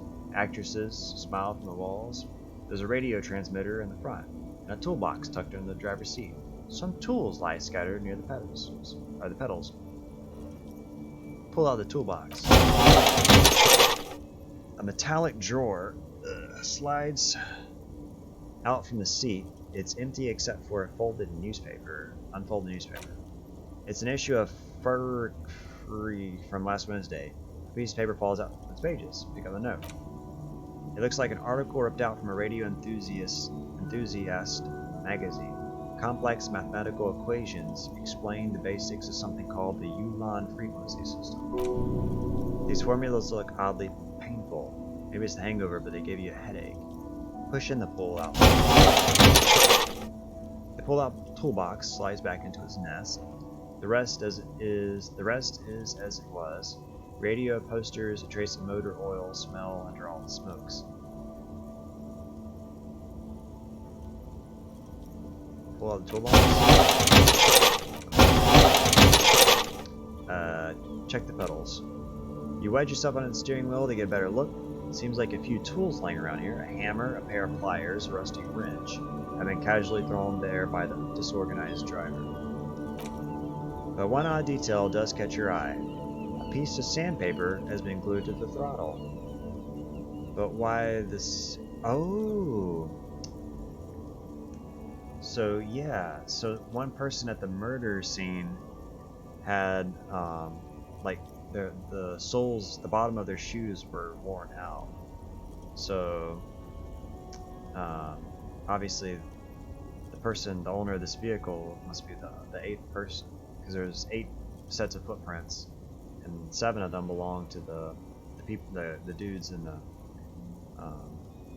hotel. So this definitely has to be the 8th person, and it confirms it. But why the sandpaper? No idea. You could peel off the sandpaper to peek underneath. That would be tampering with the scene. I don't care about the rules. I need to get some results. Peel off the sandpaper. I could just take a peek. It seems to peel off the edge. No idea. You could peel off the sandpaper, peek underneath, but that would be tampering with the scene. I could just take a peek. The throttle underneath looks as smooth as glass, slippery even. The sandpaper must be there to add some extra grip. The sandpaper would also rub off the pattern from the driver's right boot sole, matching one of the footprints found from the crime scene, yeah, which is what I just said. Which means that the missing lady driver was present at the lynching. Wait, the missing 8th Hardy? Looks like it, yeah. And she's also the one running the drug trade. What a handful. You've identified the missing 8th person of the lynching. Do you think that Hardy and his boys had anything to do with the drug trade? The entire union might be involved, maybe even entire Martinez look around suspiciously. Those jerks, definitely. Not necessarily. The lady driver could have kept the drug trade a secret. This would fit what Joyce told us, but I don't want to make assumptions. Not necessarily they could have kept it a secret. You should probably still talk to them to see what they got to say for themselves. The movie stars are still smiling from the walls as the radio turns to the front, pull up to the lights turn to the driver's seat, some tools lie scattered in the buttons. Examine the radio. Looks like the frequency dial is absent. Requires a key to work, but the key has been removed, likely by the missing lady driver. The peculiar frequency tableau indicates that at least 128 stations have been saved on this radio. It has to be an advanced model to fit so many frequencies next to each other without blending them together.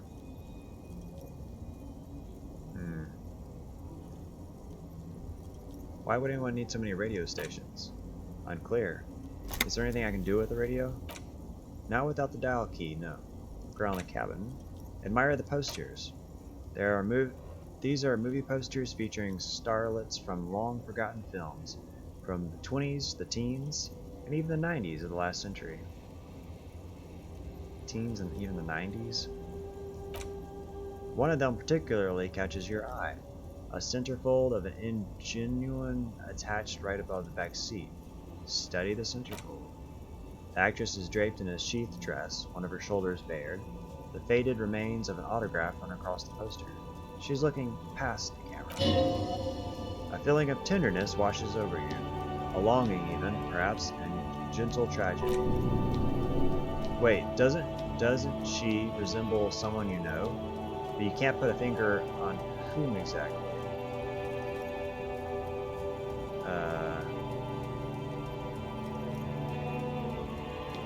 Someone I know. Enough with the posters. The actress and the rare actor all smile you a warm goodbye. A radio transmitter is attached. You close the rusty old lorry door. Your job here is done.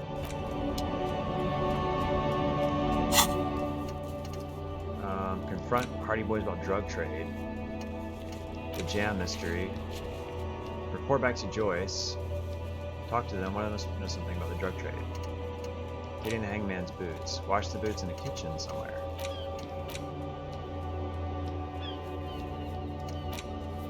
Report back to Joyce.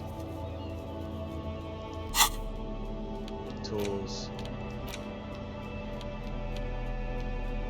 Smokes Astra. +1 at intellect, but -4 to lose 1 health. Electrochemistry. There it is, a brave little army in your pocket. The first Smokes platoon, 20 brave souls standing in salute, ready to step into the fire for you, sir. Pull one out of the pack. You picked the best one. This soldier is fat and sucking. What are you waiting for? Light up, re-become yourself. Oh yes, Breton, the tie is shaking around your neck excitedly. Please light up. You need a trooper between your lips right now. Calm yourself down. Go to Pleasureland. Become a genius. I don't want to light it right now. People are watching. Put it back in the pack. Let's light up, see what happens. Get a load of this rock and roll, cop. Here, people. Johnny Thundercop fishes a cheap lighter out of his pants. With a flick of the thumb, there's fire. Primal satisfaction. Here we go. Dip that bad boy in the flame and breathe in. What are the repercussions if I do this? Repercussions? There's a high risk of glory. With a mild chance, cool, genius. Smoking makes you an intellectual. Everybody knows that. It will help you concentrate a bit. That much is true. Dip that bad boy in the flame and breathe it in. nicotine into the leg rays. Thick, warm smoke gets sucked down into your lungs. Immediately you feel a warm nostalgia fill your head, immediately. Okay, so thick, warm smoke gets sucked down into your lungs. Immediately you feel a warm nostalgia fill your head, body, and soul. A nostalgia for yourself, the man you were in your youth. Johnny Thundercop is back, and he's chill as balls. Substance use, smokes Astro. Find smoke plus 30 XP. Bottom right corner of the screen, smokes button. Click it to gain +1 intellect skills. Logic, rhetoric. This is good before a white check, but damages your health. Okay, makes sense.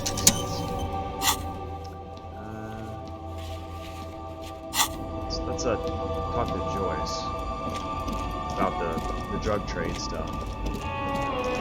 For tomorrow, which is Wednesday.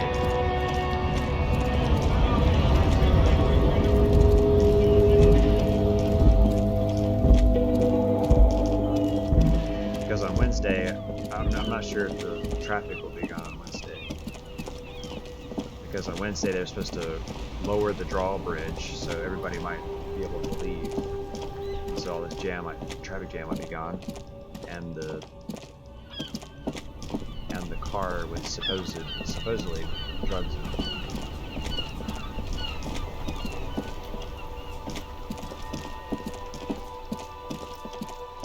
Making our way to the boat lady.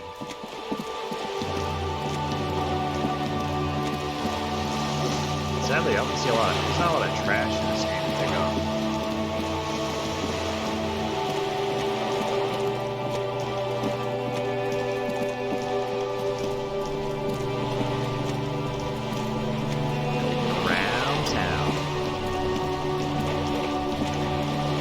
Hello, we're back. You're back. Good. Yes. What can I help you with? She takes a sip from her silvery thermal cup. Joyce. Let's go to the Lorryman. Yes, my eyes in the harbor have sent word to that effect. What have you discovered? Wait, where exactly are these eyes looking? It doesn't really matter, and I do apologize for the surveillance. Wild Pines can't afford to be blind at a time like this. In any case, it's a relief to know someone has looked into it. If I may ask, will there be an official investigation? I assume you discovered there is an operation. There will be an investigation, that's all I can say. Since Wild Goose case, there will be an investigation, that's all I can say. Okay, I thank you for sharing that much with me. She exhales as though a weight has been lifted from her shoulders. My employer thanks you as well. In any case, you've held up your end of our arrangement. Now it's my turn. I wouldn't normally break protocol like this, but the situation demands it. If you don't solve this murder, I'm afraid we may have a bloodbath on our hands. The words bloodbath sound cold in her mouth. It tastes of iron and strawberries. What was that about a bloodbath? Yes, I'm afraid this strike may descend into a small-scale civil war, with possible consequences for all of Revachol West. I ever heard about a connection between the lynching and strike, but I need your testimony. I have an indirect role to play, I'm sad to say. My employer experienced a momentary lapse of faith in me. At that moment, they elected to deploy a private military contractor as an insurance measure. I call it my security detail. A momentary lapse of faith. They were dispatched after I relayed the union's official offer. Every worker, a member of the board. She nods. I try to convince my employer it was simply a piece of rhetoric or a joke. They did not appreciate the humor. Do you need a security detail? Absolutely not. These mercs are muscle, pure and simple. They are meant to intimidate the Union into surrendering. Who are they? Crinell, an orange military company. As far as I know, 3 arrived in Martinez. They reported to me sporadically, but they do not answer to me. To be frank, our relationship is deteriorating. They wear ceramic armor, have semi-automatic weapons, and years of combat experience. They also have trauma and stressor disorder, and no idea how to conduct themselves in an urban civilian environment. The story is one of them, the colonel, I don't know his real name, assaulted a local woman while he was drunk and separated from his unit. This allowed some of the more militant Union members to subdue him. He was taken out behind the whirling in rags and lynched last Sunday night. What then? Nothing. Mr. Clare refused to let me into the harbor. I have not been able to discuss the matter with anyone there. The remaining 2 criminal contractors carrying out the orders are now. Nothing. Mr. Clare refuses to let me into the harbor. I have not been able to discuss the matter with anyone there. The remaining 2 criminal contractors carry out their orders for now. It's a smokescreen. In secret, they are conducting an independent military tribunal in the lynching. Once this investigation is concluded, executions will follow. I have to say, this is not disco. Maybe the investigations can team up, share resources and intelligence. You've made a mess here. It was the Union who strung them from that tree. A wave crashes against the side of her boat. My hope is that you provide a single concrete suspect before a criminal indiscriminately picks theirs. Simply put, she grabs hold of the mainsail. If you don't pin this on someone good and do it fast, they will identify and execute everyone present at the lynching. This in turn will force the Union to respond. They would have to project strength and power. What can they do against the Union? There seems to be a lot of them. Have you ever seen a hornet invade a beehive, detective? She leans back. It's not pretty. These men work in a tandem using semi and fully automatic firearms. Their armor is virtually impenetrable to muzzle-loaded weapons, even yours. Most Union workers won't have guns at all. She is silent for a moment and concludes, as I said, a bloodbath. I can't see it happen. Too many things would have to go wrong first. Isn't this a pretty bleak scenario you're describing? I can't see it happen. Too many things would have to go wrong first. Too many things have already gone wrong. She looks to you, eyes damp from the wind. Nameless, badgeless detective of the Citizens Militia. All we can do is keep the little that has not been following suit. One single concrete suspect delivered into civil court, and I may be able to defuse the situation. What can you tell me about Colonel? Not much. Their public resume is relatively good as far as private military contractors go. I believe they were once called Downwell. Down a deep black well. They boast a long list of clients: St. Batiste, Welchman, Lawrence. A warning sign, however. The operations concerned all take place in third or fourth world countries. Guarding facilities, escort missions, and such. Guarding facilities. Okay, anything else you can tell me? Sadly, no. Before this happened, I had little interest in them. Now that I do, I don't have the resources, she thinks. If you still have access to the ICP's database, you could run a better background check than I ever could. It may take some time, though, she thinks. Probably. Ah, yes, your condition. The International Collaboration Police maintain a database for those sort of things. Perhaps you should have consulted. It was just a suggestion. Can you contact the company? Tell them to call them up? I have, and they will. However, these orders take time to reach what is basically a rogue unit out in the field here. Until they do, it's all on us. You said the deceased assaulted a woman? Or he didn't. She tilts her head. This is information passed on to me from some teenagers loading her across the canal. I cannot testify by it. Oh. Who did the passing on then? The remaining contractors, their tribunal, is what they believe. What did the teenagers at the cow say? The man was killed because he assaulted a little woman. I've asked around a bit. This seems to be the accepted story around one. It's the first time I've heard of this. When did this assault take place and when? Last Sunday night at the Whirling in Rags Athletic Day. Supposedly the colonel was drunk, maybe on narcotics too. Either way, he's alleged to have sexually assaulted a woman. Sometime later, a group of dock workers got their hands on him. Who is this woman? That's a good question, officer. I don't have the slightest idea. As I said, it's a rumor. About a rumor. In any case, it's what the colonel's remaining colleagues believe. You'll meet her soon enough, you feel. Or maybe I've already met her? This colonel, the one who was hanged, did you know him? If you mean did I see him alive? Yes, but I did not know him. His name was Lely, his service name, a nom de guerre, most likely. He wouldn't divulge his full name, only one of them did. A bad sign if there ever was one. Tell me about the others first.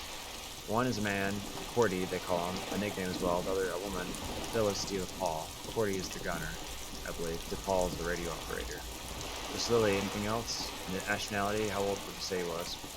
He was 40 or 50, it's hard to say which. He had a combat injury on his lower jaw. It made it difficult to estimate his age or gauge his facial expressions. What else?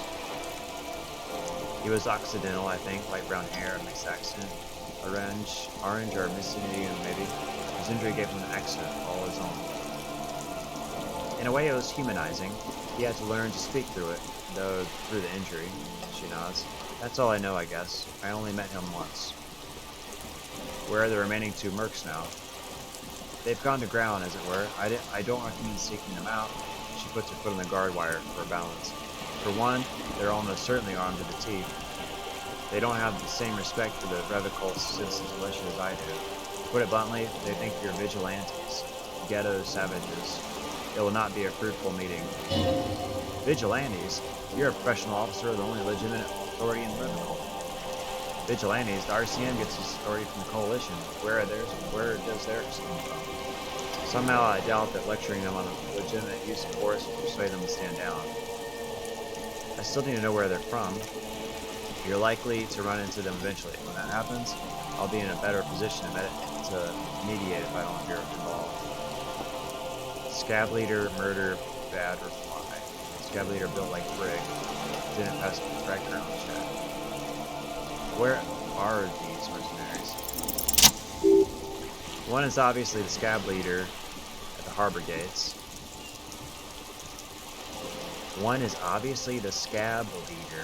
At the harbor gates. The one chanting the idiotic slogans is barely maintaining his disguise. So the scab leader is a mercenary. The other has a vantage point in a building south of the roundabout. The other has a vantage point in a building south of the roundabout.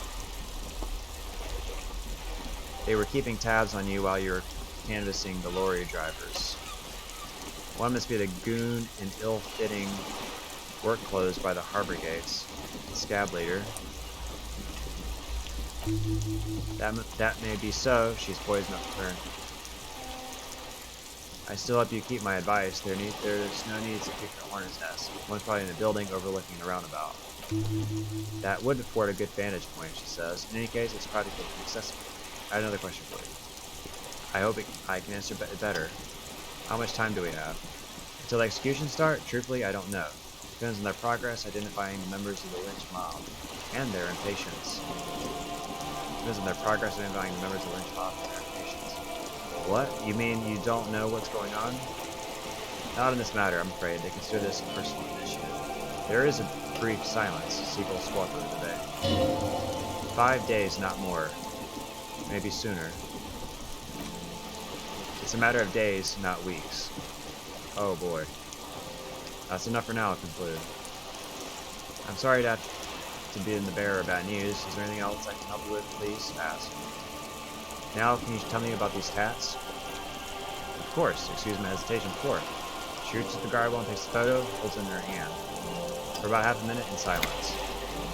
Stay quiet and observe the woman's expression. Her mouth is relaxed, the accordion lines near her mouth vanish.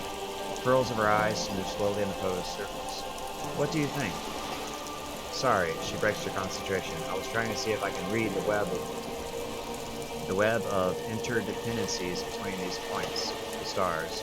She points to one on the photo paper. I can't, but that's how you read the story. The points themselves don't have letters, numbers, anything. Their size, location of the body, and distance from each other tell you what they represent. Places, like stars in the sky. Close, she nods. Port cities. This is an orange map of the waterways. The sailor's tattoo worn by wayfarers of the Delorian century of 300 years ago. The sailors would mark their bodies to map their travels. What is the use of this map?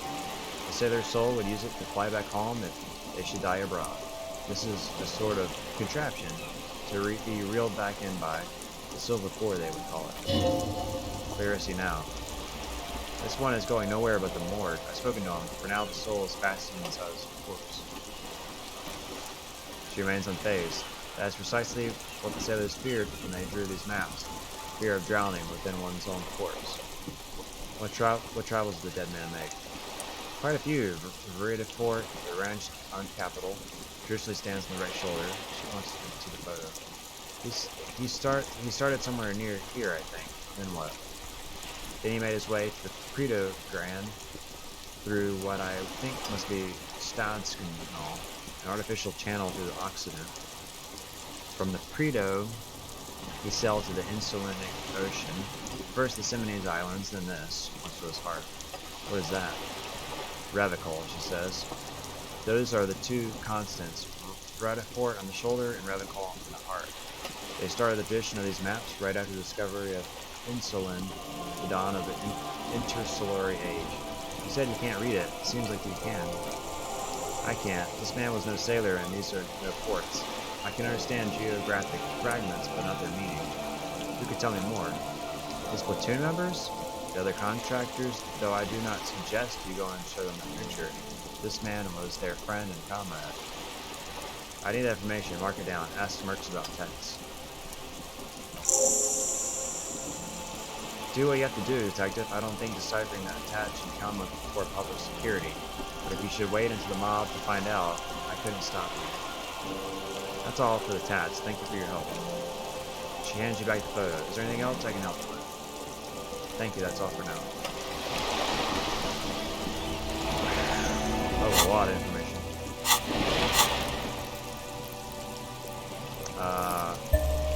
Yeah, sure. Go ahead and max that.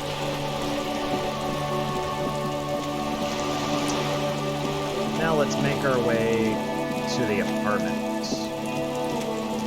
Or the hotel. Cafeteria. Hotel slash apartment slash cafeteria. If I can figure out how to get there.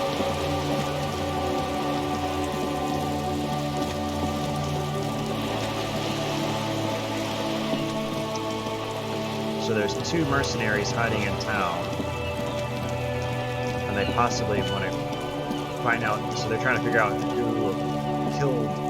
who exactly killed their friend, so they can kill them. It sounds like, which we know the people who killed them, the union workers.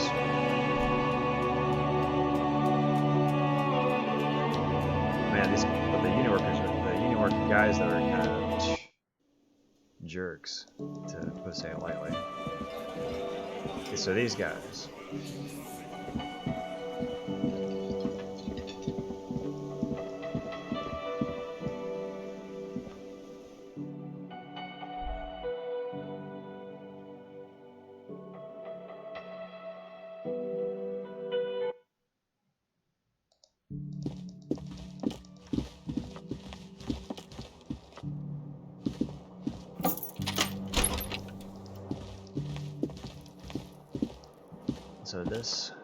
So that was day 2. Man, this is a long game so far. Lots and lots and lots and lots of reading. My voice is like, kind of getting a little raw from all that reading. But I think we'll call it a day for this stream, and today, tomorrow, later today, this evening, we'll continue our adventure of Disco Elysium. We'll see what day 3 has to bring. But thanks for sticking around and watching. Anyone who's stuck around to watch, and thank you for any follows and stuff. And we'll see you tomorrow on day 3 of Disco Elysium. See you then.